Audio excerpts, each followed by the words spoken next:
He deserves everything that we can give him. Hallelujah. We shout your name, Jesus. We declare that you have won. You are victorious over death, hell, and the grave. Hallelujah.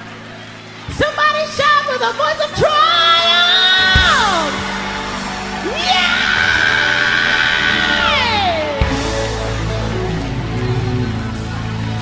You are victorious. You are our champion. There's nobody like you, God. Yeah, you won again. Yes, you have. And you always caused us to triumph.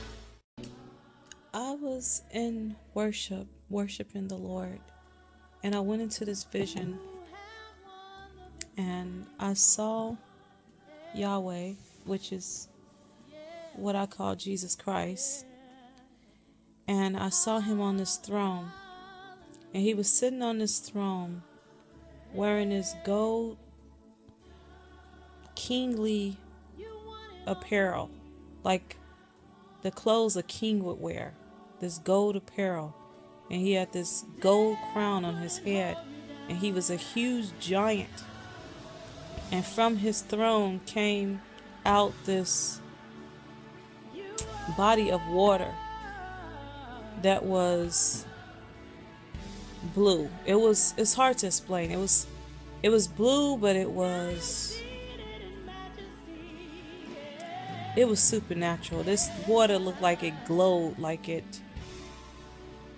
looked like it was alive. It's hard for me to explain it, the color and how this water was. And I'm standing in the water, and I'm worshiping the Lord in this vision.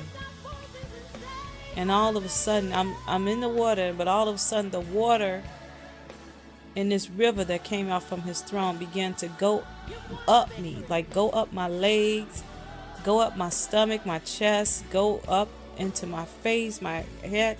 This water began to come up and just rise up and overflow me. This is the vision that I received, and right as I was having this vision, I heard a song, and it was talking about the river rising up, something like that, but I can't remember the song that was playing in my head as I'm having this vision. But it was something about the river rising up, something like that. But anyway, yeah, I need to figure out what this means, but that was the vision. Thank you, Yahweh, for giving me this vision. I love you. I lift it up, and his train fills the temple. You